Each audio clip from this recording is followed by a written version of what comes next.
Discover Houston, negative return. Olá, sejam bem-vindos a mais essa aula. Agora a gente vai trabalhar com Shape Layers. E por que eu resolvi colocar Shape Layers dentro desse módulo de cores? Porque as Shape Layers nos possibilitam fazer essas coisas aqui que vocês vão entender aqui dentro. Poderia fazer isso com outras coisas? Sim. Mas nesse caso específico eu vou aproveitar para a gente ensinar Shape Layer, porque aqui dentro desse projeto tem algumas coisas que serão e farão sentido enquanto Shape Layers, beleza? Vamos lá, a gente vai abrir esse projeto aqui lá no Photoshop e lembrando que esta aqui ó, é a arte lá do nosso desafio, beleza? Então, tentem fazer com mais afinco, tentem fazer bem bonito para a gente ter um resultado legal. Vamos fechar aqui e no caso o meu já está aberto aqui no Photoshop, já está tudo travado aqui certinho, como vocês já estão acostumados, né? E a gente vai começar criando uma Shape Layer. Mas, Robson, afinal de contas, o que é Shape Layer? Shape Layer, ela nada mais é do que formas vetoriais dentro do Photoshop. E essas formas vetoriais, como eu estava explicando lá na primeira aula, elas estão justamente aqui, ó. Porque eu consigo redimensionar elas sem perder qualidade, entende? Dessa forma, a gente tem o Rectangle Tool, que vai criar Shape Layers quadradas, o Roughness Rectangle Tool, que vai criar essas formas arredondadas aqui, vocês vão entender isso daqui a pouco, o Ellipse Tool, Triangle Tool.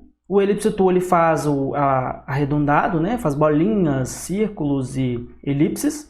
O Triangle Tool faz triângulos especificamente e o Polygon Tool faz de 5 para cima. Vamos supor, eu faço aqui, ó, Polygon Tool com 5. Vamos supor que eu coloco aqui 7, aí ele já vai criar um heptágono, porque no caso vai ter 7 lados. Um octógono, porque aí vai ter 8 lados. Tá? Mas ignorem todas essas questões aqui por enquanto e vamos nos focar nas quadradinhas. Vamos nos focar primeiro no Roughness Tool, porque no caso é o que a gente quer aqui para poder criar esse ambiente central. Isso aqui, pessoal, é porque eu já estava gravando uma aula, mas deu um problema de render.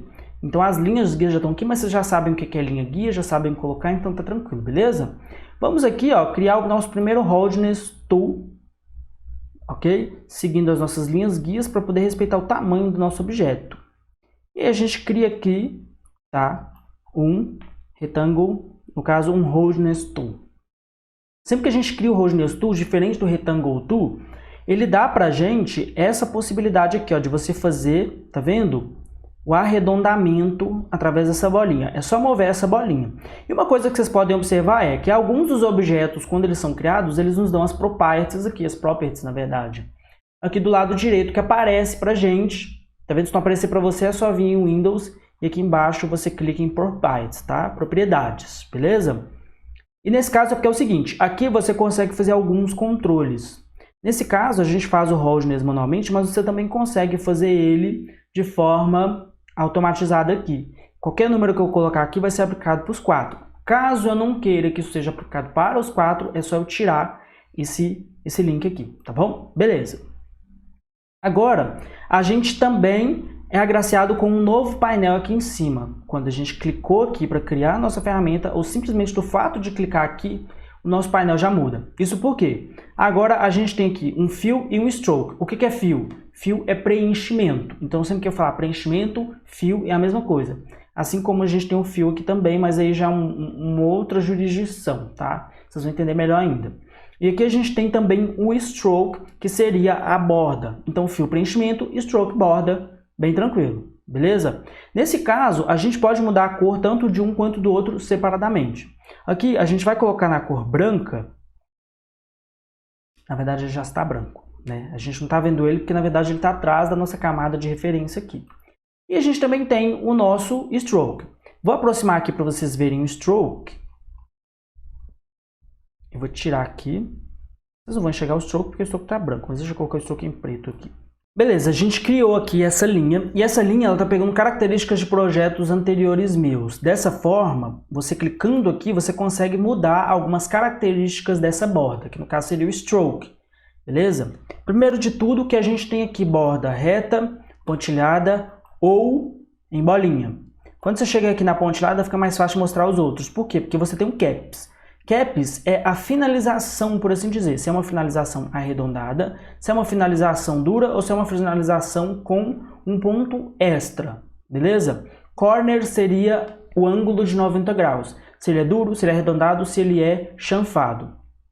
Vamos deixar duro mesmo. E o align seria a questão da linha, se ela é uma linha interna, se ela é uma linha central ou se é uma linha externa, ok? Vamos deixar ela como uma linha externa, porque no caso ela fica para fora aqui dessa nossa linha principal. Bacana? E aqui no caso a gente tem o tamanho dele, que a gente vai deixar neste caso em 0 particularmente, porque nesse objeto em particular a gente não vai precisar de uma linha. Ele não está descendo tudo porque vai começar a dar arrasto, mas tudo bem. E aí eu vou colocar aqui sem borda pra gente, ok? Bacana. A gente não tem chega nesse objeto, mas deixa eu tirar aqui que a gente vai enxergar ele.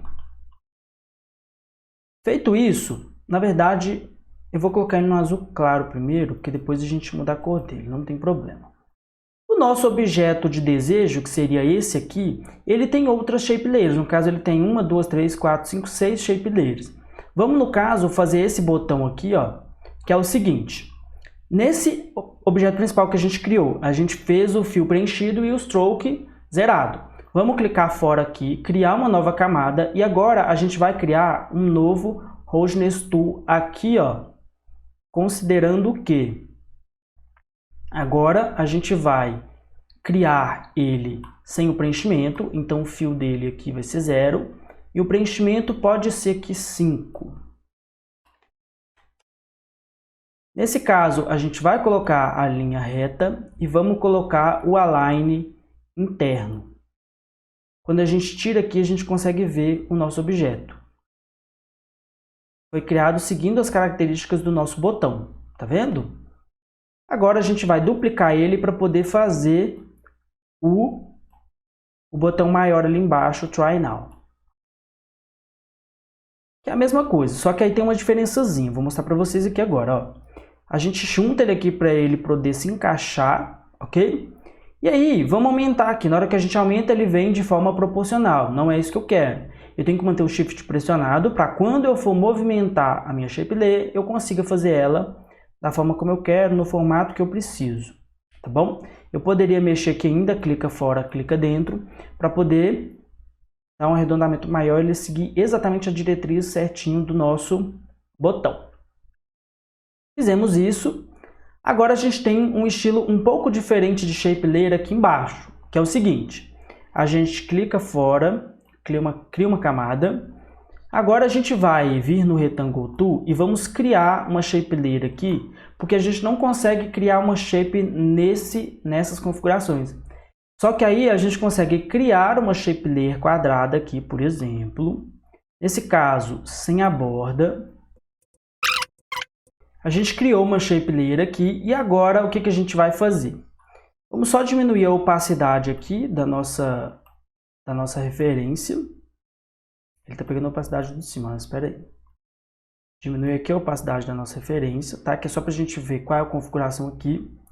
Vamos travar de novo. Clicamos aqui na nossa shape layer e vamos tirar as nossas linhas guias. Show Guides. Bacana. Beleza, vamos tirar também esse objeto azul aqui para ele não dar nenhum tipo de interferência, né, na nossa visualização.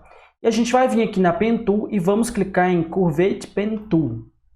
Porque aí ela vai dar para a gente pontos onde a gente pode clicar e criar curvas. Vamos clicar aqui nos pontos de pico primeiro e depois a gente vai criar uma curva no meio aqui, que ele vai seguir, tá vendo?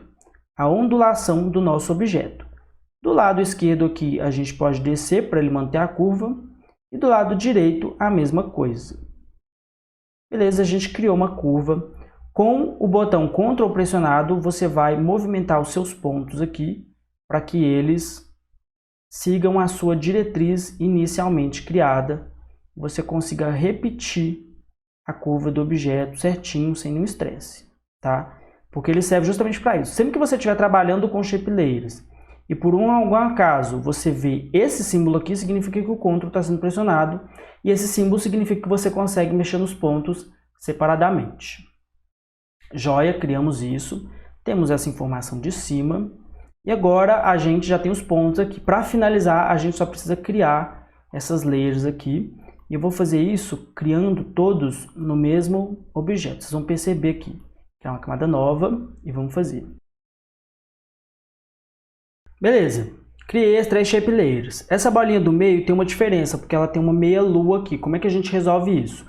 Muito simples. A gente vai aqui dentro da bolinha com a ferramenta de shape layers ligada. A gente vai clicar com o botão de Ctrl, Alt e vamos duplicar aqui, ó.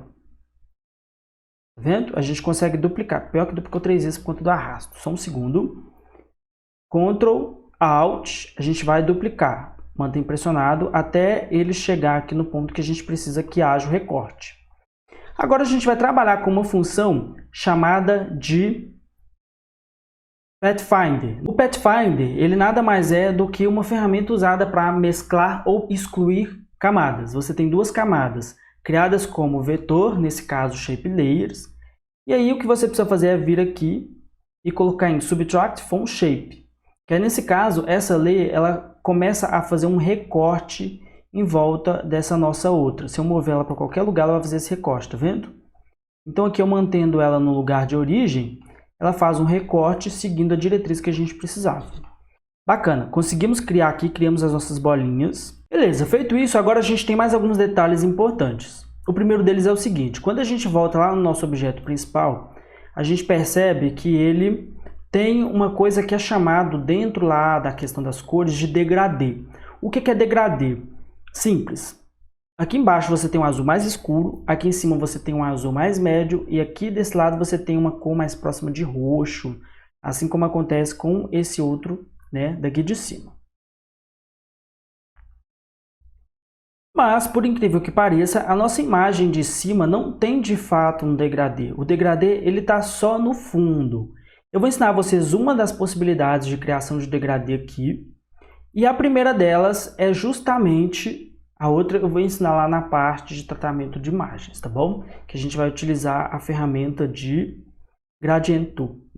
Beleza. A gente vai, na realidade, criar uma shape layer aqui. A gente vai fazer o seguinte, deixa eu só tirar aqui a nossa ferramenta de guia. Vamos vir no Rectangle Tool. Eu sempre deixo passar uma bordinha, mas é por toque, tá, gente? Não precisa passar uma bordinha, não. Pode ser 100% ocupando a tela aqui. Beleza, a gente criou nosso Rectangle Tool e não adianta não. Ela vai vir insistentemente com algumas configurações e com o tempo ela vai mudando. Eu não sei por que isso acontece não, tá bom? Não me perguntem o porquê. Mas aí, lembra lá quando a gente clicou nessas cores aqui, que são cores que a gente já selecionou recentemente e tudo mais? Você tem, além de uma paleta de cores aqui, para poder colocar a cor que você quiser. Calma que vai abrir. Na verdade já está clicado nela, né? Mas é porque a nossa paleta de cores você tem RGB, CMYK, Grayscale e tudo mais. São algumas cores já pré-determinadas que a gente vai ter uma aula só falando sobre paleta de cores, a gente vai chegar lá ainda. Mas nesse momento, o que é interessante? A gente clicar aqui nesta ferramenta, porque essa é a ferramenta de degradê. A ferramenta de degradê, quando a gente entra nela, ela já nos dá essas opções aqui. Você tem as 2 cores principais, que seriam o preto e o branco já criados.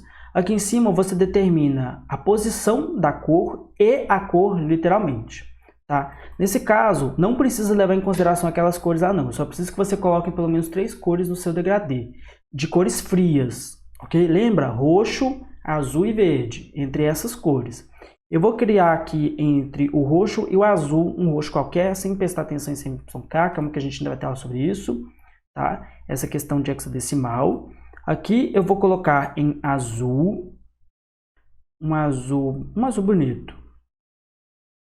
E aí, essas 2 cores elas já são criadas aqui em cima. Nessa parte, aqui embaixo, nessa parte de cima eu vou mexer na opacidade dela. Quando eu clico aqui, ela me dá a opção de mexer na opacidade. Então eu consigo, por exemplo, deixar a opacidade em 50% ou mesmo em 0. Naquele tipo de degradê em que você tem só o degradê, por exemplo, uma sombra, e em cima você não tem nada. Ok? Bacana, chegamos aqui, vamos manter em 100%, sem estresse. Deixa eu apagar aqui. E aqui embaixo a gente vai criar uma terceira cor. Para criar é muito simples, ó, presta atenção. Quando você passa com o seu botão do mouse aqui em cima, ele já cria uma cor, ele já cria para você esse parâmetro aqui, ó. Basta clicar que ele já vai aparecer para você. Para sumir com ele, você mantém pressionado com o botão esquerdo do mouse e arrasta para baixo. Para aparecer, clicou, para sumir, beleza? Vamos clicar aqui 2 vezes, a gente clica 2 vezes, aí a gente vai movimentar aqui nessa nossa roda. Lembrando que essa nossa roda está levando em consideração esse H aqui, tá? Se eu coloco em S, se eu coloco em B, se eu coloco em qualquer outra coisa, ele vai mudando para a gente os parâmetros. A gente está aqui no H, que é o principal. Aí vamos pegar aqui um outro azul, que seria esse aqui no caso. Eu segui mais ou menos a mesma diretriz ali, vocês vão entender por quê. Bacana. E aí a gente tem alguns aspectos, colocamos em OK aqui. E aí a gente tem alguns aspectos aqui que seriam linear. Linear é o degradê reto. Radial, o degradê começando do centro e indo para as bordas. Ângulo seria um degradê que leva em consideração como se você tivesse um ângulo de 90 graus, onde você vai encaixar outros degradês a partir de um ponto central. Podem testar todos esses aqui, tá? Para a aula não ficar tão longa, mas se vocês quiserem, eu posso falar mais especificamente sobre isso. A gente deve acabar usando ainda, devo voltar nesse assunto. Reflection, ele começa do centro, no caso, como se fosse uma linha central, ocupando as duas bordas, diferente do ângulo, que é só um ângulo de 90 graus. E o Diamond, ele forma um degradê em formato de losango. Bacana, vamos manter aqui em linear. Na questão da escala, quanto maior a escala, mais difuso fica esse degradê. Quanto menor a escala, mais duro ele fica. Então ele cria literalmente uma linha dura aqui. Pode deixar em 100%. No caso, a gente ainda vai usar ele com diferentes escalas, tá? Mas nesse momento deixa em 100%. E aqui o ângulo seria o ângulo literal dele. Nesse caso, você quer um ângulo de menos 52, de menos 92. No caso, a gente geralmente deixa normalmente em 90 e para mudar ele verticalmente ou horizontalmente, a gente muda aqui, ó, através dessa ferramenta que ela inverte ali, tá bom? O parâmetro de angulação. Bacana, feito isso, agora a gente tem aqui o nosso fundo também. E para finalizar essa aula, um show de mágica, entre aspas, que é a gente clicar aqui nesse, vamos dizer assim, objeto principal. Gente, na hora de nomear, não reparam não, mas é porque o meu cérebro é 1 trilhão de coisas que eu estou pensando aqui, eu estou gravando e estou fazendo isso, tá bom? Não reparem. Mas na hora de nomear, às vezes eu posso ficar um pouco perdido e falar, trocar as bolas aqui, isso é normal. E aí eu vou clicar aqui para poder mudar a cor, beleza? Vou vir aqui em fio e vou clicar aqui no branco. Cliquei no branco, beleza. Agora, lembra do nosso modo de mesclagem? E aí basta você passar por cima aqui para você ver qual que vai ser o parâmetro principal que a gente vai utilizar. Esse ficou legal, hein? Mas vamos tentar manter mais parecido aqui, deixa eu ver. O Divide. Divide ficou legal. E aí, como que eu faço, Robson, afinal de contas, para ele ter esse efeito de vidro? Nesse caso, a gente não vai falar disso agora, vai ser lá na parte de efeitos. Então, por enquanto, ignora, não tem problema não fazer. A única coisa que a gente vai colocar aqui, de fato, é um sombreamento em volta do objeto para ele poder se destacar com relação ao fundo. Você vai clicar 2 vezes no objeto aqui, tá? Para ele abrir a aba de efeitos, a gente vai se aprofundar ainda na aba de efeitos. E aí você vai clicar aqui, ó, em Drop Shadow. Clicou em Drop Shadow, ele criou uma linha aqui para a gente. Mas essa linha, ela está muito dura. O que a gente vai fazer? A gente vai clicar aqui em Drop Shadow, a gente vai mexer aqui na distância, você pode aumentar essa distância. Distância em 0, spread em 0, size em 100. Beleza? Multiply, mantenham na questão do Blend Mode, que seria modo de mesclagem, tá bom? E na opacidade, podemos deixar aqui em 50. Deixa em 60. Angulação aqui, por agora, não é importante, tá? E é isso, a gente tem mais ou menos um resultado ali parecido com esse resultado principal nosso aqui. Não está totalmente igual, mas a gente pode considerar que chegamos num resultado legal. Comparação aqui, ó. Tá vendo? Eu poderia diminuir, no caso, o spread, para ele ficar com uma sombra um pouco mais sutil. Vamos fazer isso? Clica 2 vezes, coloca o size em 60 e a opacidade em 40. Ok. E aí ele ficou com uma linha muito mais sutil aqui, ó. Para finalizar, a gente tem uma sombra inferior aqui embaixo. A gente vai fazer a mesma coisa que fizemos com relação ao nosso objeto principal. A gente vai vir aqui na nossa shape, clica 2 vezes,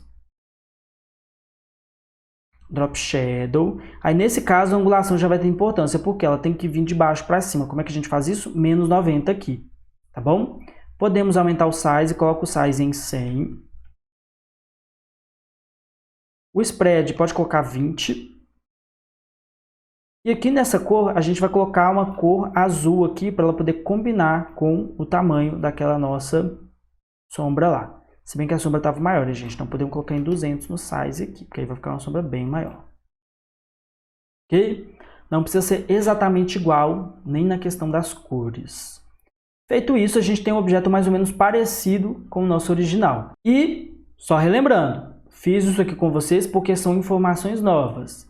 Isso aqui vocês já sabem fazer, esses textos vocês já sabem fazer, todo esse restante aqui vocês já sabem fazer. O que isso significa? Que não vamos voltar mais nesse projeto aqui, agora é bola para frente, a gente tem outras coisas para aprender. Então o desafio é vocês criarem isso aqui e agora a única dificuldade é vocês recriarem o texto. A imagem, coloca uma imagem genérica, não precisa ser igual a essa aqui, as cores também não precisam ser iguais, beleza?